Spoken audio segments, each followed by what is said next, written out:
नमस्कार, आप देख रहे हैं सेल्फ में ट्यूटोरियल। आज के लेक्चर सीरीज में आप देखेंगे इंग्लैंड के उपनिवेश या ये कहें इंग्लैंड के उपनिवेशी साम्राज्य।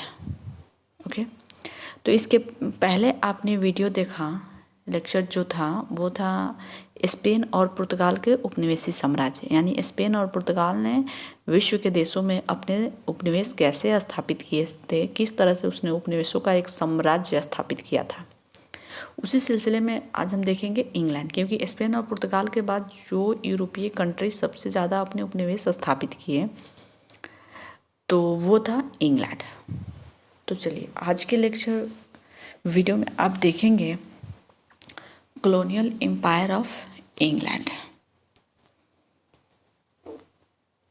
कॉलोनियल एम्पायर ऑफ इंग्लैंड यानी कि इंग्लैंड ने विश्व के देशों में, एशिया में, अमेरिका में, ये यहीं के विश्व के देशों में किस तरह से अपने साम्राज्य अपने स्थापित किए, किस तरह से उसने अपने उपनिवेश स्थापित किए। क्योंकि इंग्लैंड तो एक व्यापारियों का देश था। इसे मैं नहीं कह रही, इसे नेपोलियन ने कहा था, व्यापारियों का देश कहा था इंग्लैंड। क्योंकि इंग्लैंड जहाँ कहीं भी उपनिवेश स्थापित किया है तो वो पहले एक व्यापारी के रूप में वहाँ एंट्री किया है और धीरे धीरे उसका उपनिवेशी साम्राज्य किस तरह साम्राज्यवाद में परिवर्तित हो गया, ये चीज़ देखने वाली बात है। कि वो एक सिंपल व्यापारी के रूप में गया जिसका उद्देश्य था व्यापार करना, लेकिन धीरे धीरे किस तरह से वहाँ के राजनीतिक प्रशासनिक मामलों में, वहाँ के सामाजिक क्षेत्रीय मामलों में हस्तक्षेप करता है और इस तरह से अपनी शक्ति को बढ़ाता भी है, इसकी भी चर्चा हम इसमें करेंगे। चलिए, तो इंग्लैंड के उपनिवेश या उपनिवेशी साम्राज्य 1588 के बाद इंग्लैंड ने उपनिवेशों की स्थापना की दिशा में कार्य किया। क्योंकि इंग्लैंड में ही औद्योगिक क्रांति हुआ था, आप सभी जानते हैं। औद्योगिक क्रांति का मतलब होता है कि बड़े बड़े कल कारखानों की स्थापना, अधिक से अधिक वस्तुओं का उत्पादन। तो अधिक से अधिक जब वस्तुएं उत्पादित होगी तो वो होगा ना कि किसी दूसरे देश में भी जाकर उसका व्यापार करना, उसको बेचना। कच्चे माल की आवश्यकता होगी तो रॉ मटेरियल को लाना, कच्चा माल लेके आना, तो उसके लिए उपनिवेश की तो ज़रूरत है ही। जब स्पेन के शक्तिशाली जहाजी बेड़ा आर्मेडा को उसने पराजित कर दिया, इंग्लैंड को इस विजय से समुद्री गतिविधियों की स्वतंत्रता प्राप्त हुई और उसके जहाज पश्चिम में अमेरिका तथा पूर्व में भारत तथा पूर्वी द्वीप समूह तक जाने लगा। यानी कि अब इन यूरोपीय कंट्री यानी कि स्पेन और पुर्तगाल को दबाते हुए स्पेन को ही आर्मेडा के युद्ध में उसने हराया। किसने? इंग्लैंड ने।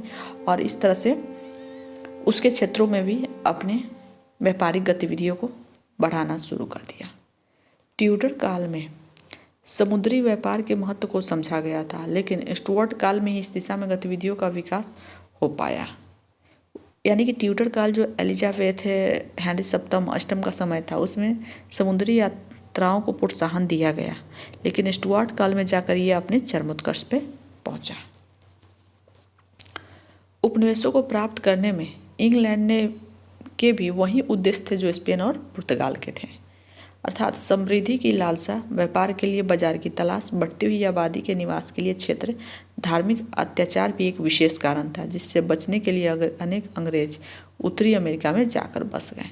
यानी कि एक तो ये व्यापारिक दृष्टि से गए ही, साथ ही नई देश की जो खोज की गई, जैसे अमेरिका, तो बहुत सारे ब्रिटिश जो थे जनता थी वहाँ जाके बस गई। क्योंकि इंग्लैंड में धर्म के मामले में भी अनेक तरह के लोगों का शोषण किया जा रहा था, तो इन सब से बचाने के लिए एक व्यापारी के रूप में ये दूसरे जगह जाकर भी बस गए।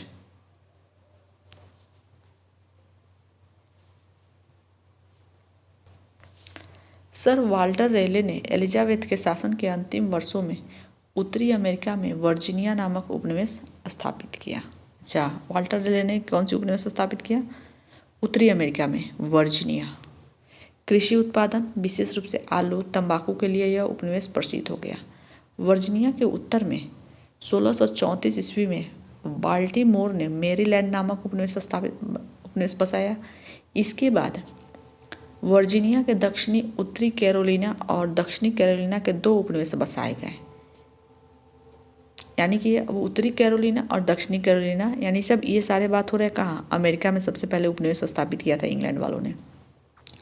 200 1620 ईस्वी में जेम्स प्रथम के शासनकाल में धार्मिक अत्याचारों से पीड़ित होकर वे फ्लावर नामक जहाज में बैठकर उत्तरी अमेरिका चले गए।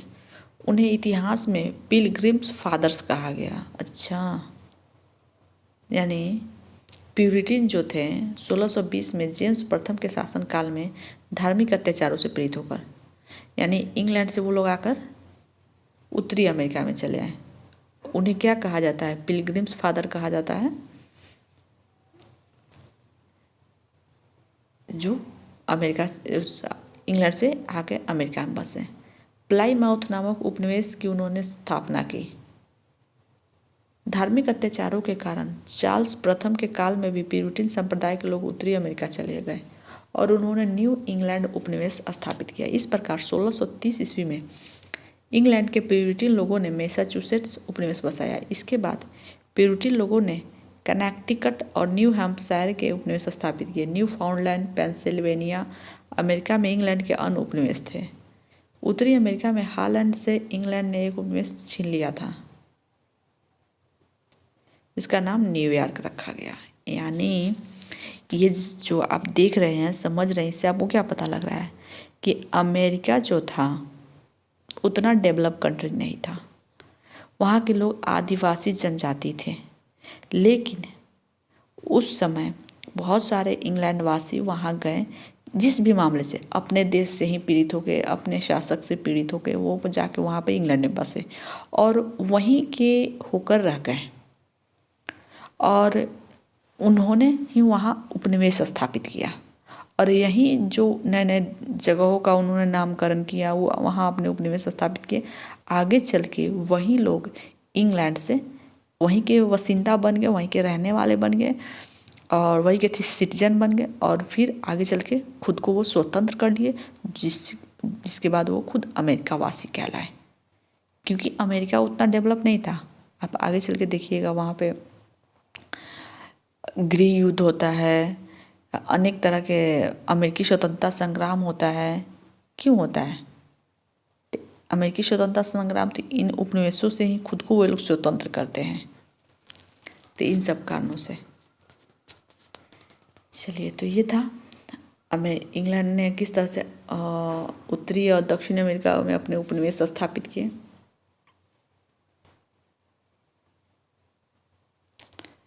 भारत में भी अंग्रेज व्यापार करने आए थे, लेकिन 1757 में बंगाल में अपना राज स्थापित करने में सफल हो गए। इंग्लैंड ने वेस्ट इंडीज में सेंट क्रिस्टोफर, बरबुडास नेविस पर अधिकार कर लिया। स्पेन, पुर्तगाल, इंग्लैंड के बाद फ्रांस और हॉलैंड भी उपनिवेशों की दौर में सम्मिलित हो गए। उनके मध्य 17वीं शताब्दी और 18वीं शताब्दी में अनेक संघर्ष हुए। अंततः इंग्लैंड को इन संघर्षों में अपेक्षाकृत अधिक सफलता प्राप्त हुई। उसकी नाविक और औद्योगिक शक्तियाँ इसका कारण थे। ये बात सही है कि इंग्लैंड ने स्पेन, पुर्तगाल, इंग्लैंड के बाद फ्रांस और हॉलैंड भी उपनिवेशी साम्राज्य में स्थापित हो गए। यानी कि इन देशों ने भी विश्व के देशों में अपने उपनिवेश स्थापित किए, लेकिन सबसे अधिक सफलता किसको मिली? इंग्लैंड को। क्यों मिली? एक तो वहाँ औद्योगिक क्रांति, दूसरी बात नाविक शक्तियों का विकास, जिसके कारण से इनके पास ऐसे विश्व फेमस समुद्री यात्री थे जो एक जगह से दूसरी जगह जा सकते थे। इनकी औद्योगिक शक्तियाँ काफ़ी महत्वपूर्ण थी, शक्तिशाली थी। इस दृष्टि से जितने भी यूरोपियन कंट्री हुए, उनमें से उपनिवेशी साम्राज्य स्थापित करने में इंग्लैंड सबसे आगे निकल गया। चलिए आगे अब देखते हैं कि उपनिवेशों की स्थापना का महत्व है। Significance of the establishment of colonies, यानी कि उपनिवेशों की जो स्थापना होती है उसका महत्व क्या होता है, ये तो आप बिल्कुल समझ ही गए होंगे, लेकिन फिर भी मैं आपको देखती हूँ। इंग्लैंड द्वारा 17वीं शताब्दी में स्थापित किए गए उपनिवेशों से उसे बहुत लाभ हुआ। इंग्लैंड के व्यापार में इससे असीमित वृद्धि हुई। अब इंग्लैंड को वैदेशिक अथवा समुद्रिक व्यापार की रक्षा के लिए शक्तिशाली जहाजी बेड़े को रखना आवश्यक हो गया, जिससे इंग्लैंड में नौसेना का भी विकास हुआ। इंग्लैंड उपनिवेश के कारण न केवल आर्थिक रूप से अत्यंत समृद्ध हुआ, अपितु उसका सामाजिक और राजनीतिक स्तर भी उन्नत हो गया। यानी कि सामाजिक और राजनीतिक स्तर भी उन्नत हो गया। इंग्लैंड की तो काफ़ी वृद्धि हुई, विकास हुआ। उपनिवेशों की स्थापना में आई कठिनाइयों से जूझने के कारण अंग्रेजों को नए नए अनुभव प्राप्त हुए और इस समृद्धता का प्रभाव इंग्लैंड की वैदेशिक नीति पर भी पड़ा, जो अब अत्यधिक शक्तिशाली और उग्र होने लगी।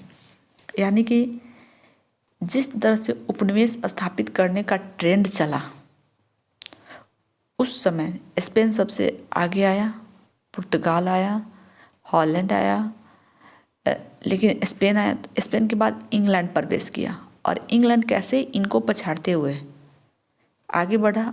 इंग्लैंड के बाद हॉलैंड और फ्रांस ने भी उपनिवेश स्थापित करने में उन्होंने अपनी भूमिका निभाई, लेकिन इन सब को पीछा करते हुए इंग्लैंड सबसे आगे निकला उपनिवेश साम्राज्य में और उसने विश्व के देशों में अपने उपनिवेश स्थापित किए। तो यही आपने देखा इंग्लैंड के उपनिवेशी साम्राज्य किस तरह से अपनी समृद्धि और अपने बलबूते पर अंग्रेज यानी इंग्लैंड ने किस तरह से विश्व में अपने उपनिवेशी साम्राज्य का जाल बिछाता है, जिसमें विश्व के सारे इम्पोर्टेंट जो कंट्रीज थे उसमें सम्मिलित हो गए थे और इससे काफ़ी समृद्धि भी हुई इंग्लैंड की। ओके, तो ये था इंग्लैंड के उपनिवेशी साम्राज्य। आपको ये वीडियो कैसे लगे आप हमें ज़रूर बताएं। हाँ, और एक बात और बताइए कि आप जो ये वीडियो देखते हैं तो क्या वीडियो की क्वालिटी सही रहती है, आप अच्छे से पढ़ पाते हैं, समझ पाते हैं? तो ये भी बताना ना भूलें, क्योंकि मैं ये सोचती रहती हूँ कि जो मैं बनाती हूँ तो क्या बच्चे को आसानी से ये अच्छे से दिखता है, वो पढ़ पाते हैं, ये अच्छे रिजोल्यूशन में अवेलेबल हो पाता है। तो आप हमें ज़रूर बताएं। वीडियो यदि देखते हैं तो वीडियो को लाइक करना ना भूलें और साथ ही अपने दोस्तों को शेयर कीजिए और चैनल को सब्सक्राइब करके बेल आइकन दबा लीजिए कि इस तरह के जो भी महत्वपूर्ण हिस्ट्री के वीडियो अपलोड होते हैं तो आपको आसानी से मिल जाए। हम फिर मिलते हैं एक नए वीडियो के साथ।